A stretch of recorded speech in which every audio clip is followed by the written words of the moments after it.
میت کو غسل دینے کا صحیح وقت، میت کو کب نہلانا چاہیے؟ انتقال کے فوراً بعد یا نماز سے کچھ پہلے؟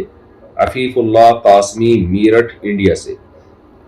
دیکھیں، میت کے بارے میں شریعت کا حکم یہ ہے کہ اس کے جنازے، غسل، کفن، دفن میں تاخیر نہ کرو۔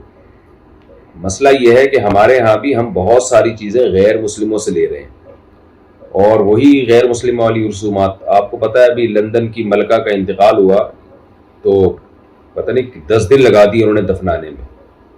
تو یہ غیر مسلموں میں یہ چیزیں ہیں، لیکن اسلام ان چیزوں کی آپ کو اجازت نہیں دیتا۔ سعودی عرب کے بادشاہ کو دیکھیں، جتنے بادشاہ سعودی عرب کے انتقال ہوا ہے، ایسے منٹوں کے اندر اور گھنٹوں کے اندر ان کی تجہیز و تکفین ہوتی ہے، بڑی سادگی کے ساتھ ان کو دفن کر دیا جاتا ہے۔ کوئی بہت زیادہ وی آئی پی پروٹوکول اور 21 توپوں کی سلامی اور یہ سب چیزیں کچھ بھی نہیں ہو رہی ہوتی۔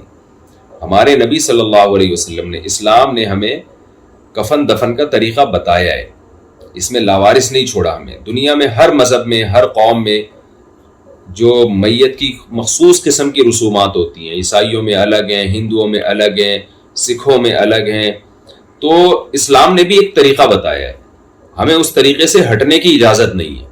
یعنی اگر کوئی یہ کہے نا کہ بھائی دوسرے طریقے سے کریں تو گناہ کیا ہے؟ گناہ یہی ہے کہ جب ایک اسلام نے ایک طریقہ بتایا ہے، رہنمائی کی ہے، تو آپ اس طریقے کو چھوڑ کیوں رہے ہیں؟ تو اس طریقے میں یہ ہے کہ کوئی بھی ہو، اچھا اس میں شہید کے حکام بھی بتائیں۔ اب شہادت کے بعد بعض دفعہ یہ ہوتا ہے کسی نے ملک کے لیے قربانی دی تو اس کو الگ طریقے سے دفن کیا جا رہا ہوتا ہے، یہ بھی غیر شرعی ہے۔ کیوں؟ اس لیے کہ شہادت کے لیے شہید کو کیا پروٹوکول دینا ہے وہ بھی اسلام نے بتا دیا۔ وہ پروٹوکول یہ ہے کہ بھئی اس کو غسل نہیں دیا جائے گا، اس کو کفن نہیں دیا جائے گا۔ یہ پروٹوکول بہت ہے کہ اس کو انہی کپڑوں میں دفن کیا جائے گا بس، لیکن دفن اس کو بھی جلدی کیا جائے گا۔ ایسا نہیں ہے کہ شہید کا انتظار کیا جائے اور کئی دن لگا دیں، فلانا آ رہا ہے تو ڈمکانا آ رہا ہے، کیونکہ یہ موت اور زندگی جو ہے یہ تو ایک نیچرل ہے نا، یہ کوئی اچھمبے کا کام تھوڑی ہوا ہے کوئی بندہ دنیا سے چلا گیا۔ اب غیر مسلموں کے ہاں تو یہ ہوتا ہے ایک بندہ دنیا سے گیا ہے تو پتہ نہیں کیا ہو گیا دنیا میں، ایک بندہ چلا گیا تو شاید نظام عالم خراب ہو جائے گا، کیا ہو جائے گا۔ تو وہ چلا گیا تو اس کو پھولوں کی پتیاں اور موم بتیاں اور گارڈ آف آنر پیش کیا جا رہا ہے، اور لوگ آ رہے ہیں زیارتیں کر کر کے جا رہے ہیں۔ یہ سب غیر شرعی رسومات ہیں، اور ہم بھی انہی سے متاثر ہو رہے ہیں۔ کتنی پیاری مثال ہے، سب سے پہلے تو صحابہ، تابعین، حدیث میں آتا ہے۔ دیکھیں بعض لوگ یہ کہتے ہیں رسول اللہ صلی اللہ علیہ وسلم کا جنازہ بھی تو، آپ صلی اللہ علیہ وسلم کے جو جسد اطہر ہے وہ بھی تو رکھا گیا تھا، اس کو بھی تو فوراً دفنایا نہیں گیا۔ دیکھیں اس کی وجہ یہ تھی کہ نبی صلی اللہ علیہ وسلم کا، انبیاء کا جسد خراب نہیں ہوتا، وہ دنیا سے جانے کے بعد بھی ایک نوعیت کی زندگی ان کو ملتی ہے، اس زندگی کے آثار ہیں، اور اس کی اتنی پاور ہوتی ہے کہ وہ دنیا سے جانے سے پہلے جیسا ان کی باڈی ہوتی ہے دنیا سے جانے کے بعد بھی اسی طرح ہوتی ہے۔ آج بھی رسول اللہ صلی اللہ علیہ وسلم اپنی قبر میں بالکل اسی طرح اپنے جسد اطہر کے ساتھ تر و تازہ ہیں جس دن آپ صلی اللہ علیہ وسلم پر موت واقع ہوئی تھی، بالکل آج بھی اسی کنڈیشن میں۔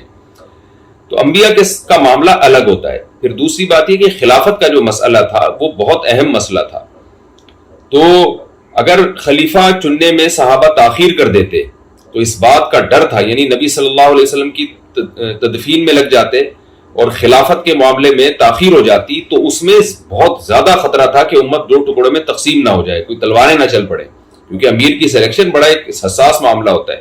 تو اس لیے اس میں اس وقت کی حکمت کا تقاضا یہ تھا، اور نبی کا ایک معجزہ بھی دنیا کو دکھانا تھا کہ نبی صلی اللہ علیہ وسلم کے آپ نے اتنے دلائل دیکھ لیے نبی ہونے کے، اب ایک اور دلیل بھی دیکھ لیں کہ آپ کو چند دنوں کے بعد دفنایا جائے گا اور آپ کے جسد اطہر میں ذرا بھی تغیر پیدا نہیں ہوگا۔ یہ خود ایک بہت بڑی نشانی دنیا نے اپنی آنکھوں سے دیکھ لی، تاکہ نبی دنیا سے جانے کے بعد بھی آپ کا معجزہ دنیا کو نظر آئے۔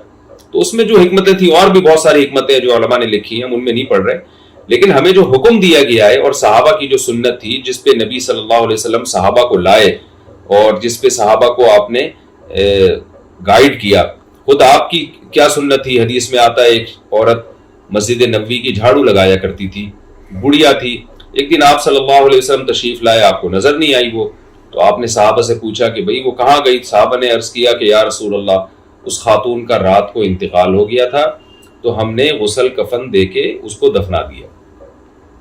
تو آپ صلی اللہ علیہ وسلم نے فرمایا مجھے بتا دیا کرو کیونکہ میرے جنازہ پڑھنے سے اس کو فائدہ ہوتا ہے۔ تو پھر آپ اس کی قبر کے قریب گئے اور آپ صلی اللہ علیہ وسلم نے دعا کی. تو یہاں بھی دیکھیں کہ نبی صلی اللہ علیہ وسلم کو اس بڑھیا سے محبت تھی کیونکہ جھاڑو لگایا کرتی تھی. اس کے باوجود صحابہ کرام نے جب اس بڑھیا کا انتقال ہوا ہے تو نبی صلی اللہ علیہ وسلم کو جگانا بھی مناسب نہیں سمجھا کہ کوئی بات نہیں، رات کو انتقال ہوا ہے، رات ہی کو غسل بھی دیں گے، رات ہی کو کفن بھی دیں گے اور رات ہی کو دفن بھی کر دیں گے. ہمارے ہاں کیا ایران توران ہو رہا ہوتا ہے، فلانا آ رہا ہے تو فلاں ڈمکانا آ رہا ہے تو فلانا رشتہ دار آ رہا ہے. ساری چیزیں غیر مسلموں سے ہمارے سوسائٹی میں، انڈیا میں رہے ہم ہندوؤں کے ساتھ، اور اب یورپین کنٹریز کا اور مغربی دنیا کا ہم پہ اثر ہے، امریکہ کا اثر ہے، برٹش کا بھی. تو برطانیہ کی ملکہ کا جنازہ دیکھ لیا، 10 دن تک اس کو دفن نہیں کیا، تو اب یہ کلچر ہمارے یہاں شروع ہو جائے گا. کوئی بڑا آدمی دنیا سے جائے گا تو ہو سکتا ہے ہم 15 دن تک دفن ہی نہ کریں اس کو. تو اس فضول رسم کو ختم کرنا چاہیے. جب بھی کسی کا انتقال ہو یقین ہو جائے کہ انتقال ہے، ایسا نہ ہو کہ سکتے میں گیا وہ بندہ. بعض دفعہ ایسے بھی ہوتا ہے، یہ میرا آنکھوں دیکھا مشاہدہ ہے کہ ہمارے ایک دوست کی ساس کا انتقال ہوا، انہوں نے مجھے فون کیا بھی جنازہ ہے آپ بھی پہنچ جائیں اور میت آ رہی ہے.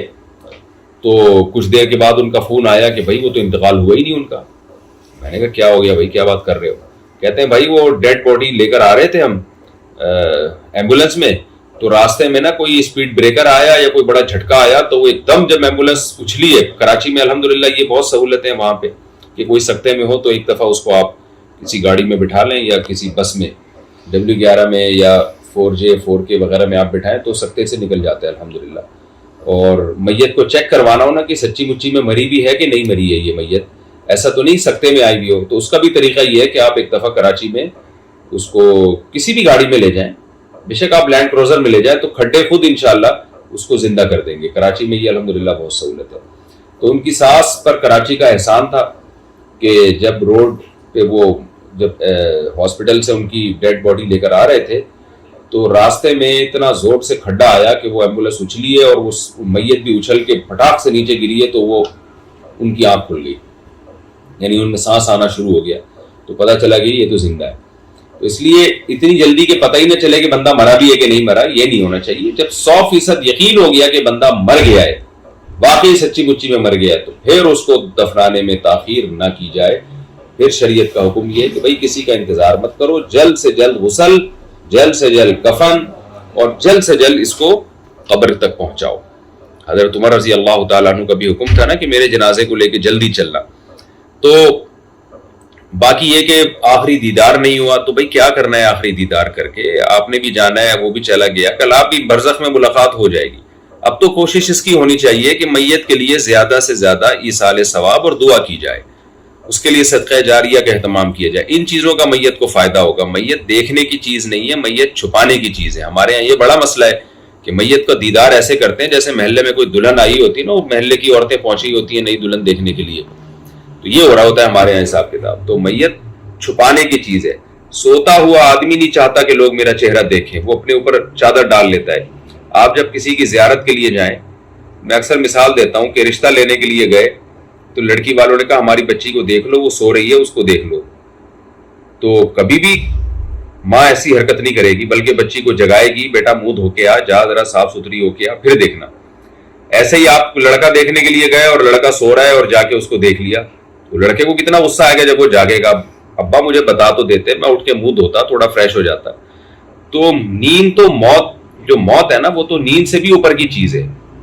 موت کی وجہ سے انسان کا چہرہ متغیر ہو جاتا ہے، اس کے چہرے کی رونق ختم ہو جاتی ہے، چاہے کتنا ہی نیک کیوں نہ ہو، کتنا ہی نیک کیوں نہ ہو، چہرے کی رونق ختم ہو جاتی ہے. مر رہا ہے نا اب تو گل جائے گی لاش.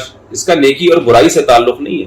لوگ خام خواہ میں باتیں کر رہے ہوتے ہیں، ہائے مرنے کے بعد بڑا نورانی چہرہ. یہ فضول باتیں نہیں کرنی چاہیے. اعمال ہیں، چہرہ نورانی ہو یا ظلمانی ہو یا کچھ بھی ہو، عمل اچھا ہے تو انشاءاللہ اچھی بات ہے. عمل اچھا نہیں ہے تو کوئی فائدہ نہیں چہرے کے نور وور کا. اور نور مرنے کے بعد ختم ہوتا ہے، کیونکہ ابھی سڑنا ہے، اس نے ایک کیمیائی عمل ہے جس سے اس نے گزرنا ہے. یہ قدرت کا بنایا ہوا نظام ہے، اس کا اچھے برے ہونے سے تعلق نہیں. ہاں بعض لوگوں میں کرامت کا معاملہ ہو جاتا ہے، ان کے ساتھ ان کی کرامت کا اثر ہوتا ہے کہ ان کی میت گلتی نہیں ہے اور مرنے کے بعد بھی چہرہ متغیر نہیں ہوتا. وہ اللہ کسی بندے کے ساتھ ایسا معاملہ کر لیتے ہیں. تو میت دکھانے کی چیز نہیں ہے، میت چھپانے کی چیز ہے. اس لیے اس کا بہت اہتمام کرنا چاہیے کہ مرنے کے بعد کپڑا ڈال دیا جائے چہرے پہ. خاص قریبی لوگ ہیں، باپ، بیٹا، بیوی، یا بیوی کا چہرہ ہے تو شوہر، تو اس طرح کے قریبی لوگ تو چہرہ دیکھ لیں، اس کے علاوہ کسی کو بھی نہ دیکھنے دیا جائے کہ بھائی انتقال ہو گیا بس دفنانے کی فکر کرو.